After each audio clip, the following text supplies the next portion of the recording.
This is Margaret Prescott on the ground in Port-au-Prince on the campus of UNIFA, the University of the Aristide Foundation, and delighted that I am joined now by Mildred Aristide, who is a member of the Board of Governors of UNIFA. Mildred Aristide, delighted to be able to be here on today, graduation day. Thank you, Margaret. So happy that you were able to be here with us. Yes, so tell our audience just a little of the background, because what happened here today with 153 medical school students graduating from the medical school. Also, how many?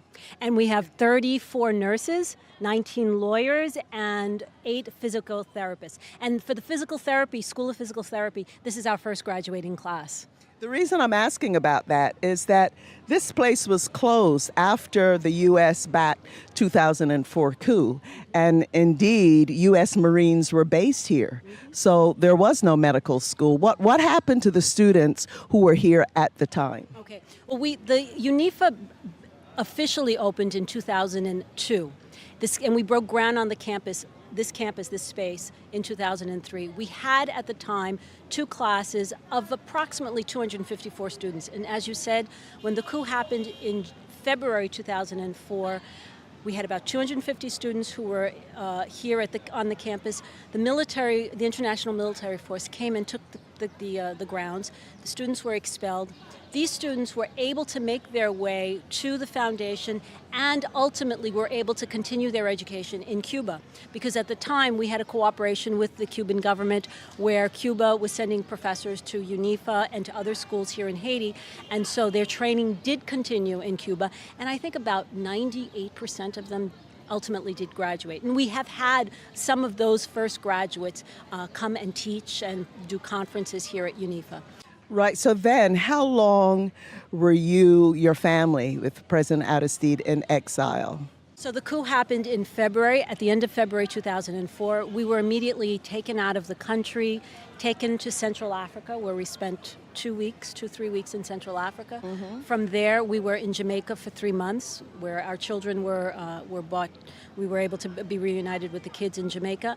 And then in May of 2004, we were in South Africa, and we spent from May 2004 to March 2011 in South Africa, so 7 years.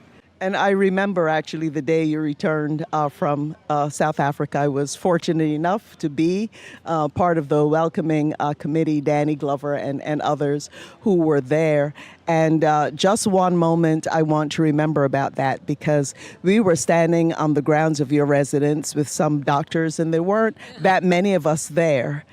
And in about less than 3 minutes, I would say, we were totally surrounded by throngs of people.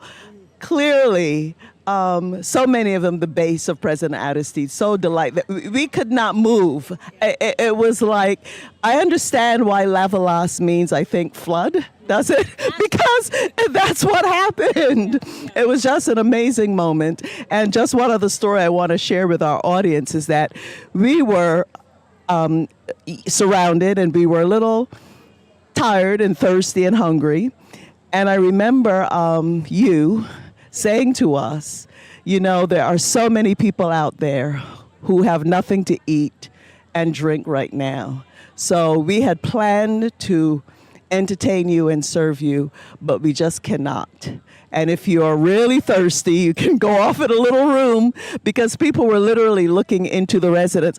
And that has always stayed with me, because I cannot think of a first lady of a nation that would say something like that. And it just said something about what your values of you and your husband and your relationship with the people. Do you remember that? I do. And it was, that time was an incredible experience for all of us, for the family and for all of us, because and we learned this after, that when we were arriving, the government that was in office at the time did not want the news of the time of our arrival to be told. And so people couldn't prepare for it. It's only when the plane was literally like circling above Port-au-Prince that it became known, and that it took us, the airport is a 10-minute drive from the house. It took us over an hour because the crowd was, we were walking with the crowd. So, you know, I mean, it's, and that group of physicians that were with us at the house, those were some of the graduates, the 254 graduates who made their way to Cuba, who were back in Haiti. Yeah. So it's coming full circle, and the circle is enlarging. So 2011, this is now 2019, I almost said 2018. Mm-hmm. So when you all returned, tell us, UNIFA reopened. So it was from 2011 until 2019 that you now have today 153 graduates just from the medical school alone. That's right. When we came back in March of 2011, and Titit said, okay, we're planning to open in September. And I surely thought he meant September 2012. But no, because every year there are people graduating from high school with nowhere to go.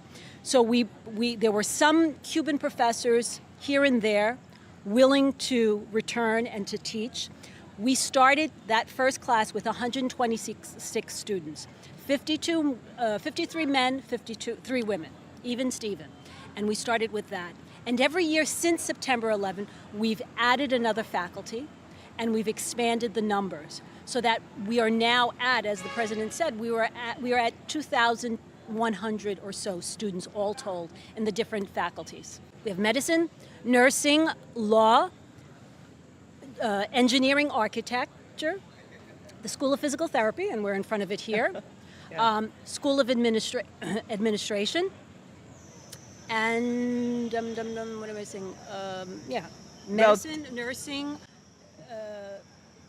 physical therapy. I'm sorry. Yeah, it's been a long day. But all told, it's 7. I can tell you that. All told, 7. But also today, I heard a call from the platform dentistry for an additional school. Oh, yes, no, they've been really on our case because we are and agriculture, is that right? Because this is Tabor are the plains, which are historically an agricultural zone of the country.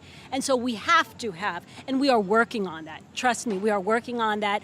And so whether it'll be this October or the following, but it will happen. So it's work. It's in the works. Right. So for people who will see this in the United States, including people who are connected with universities in the United States, whether it's medical school, law schools, or other faculties, what do you think are some of the things that can be done from the United States to support the efforts of UNIFA? It's just been a beautiful, moving ceremony today.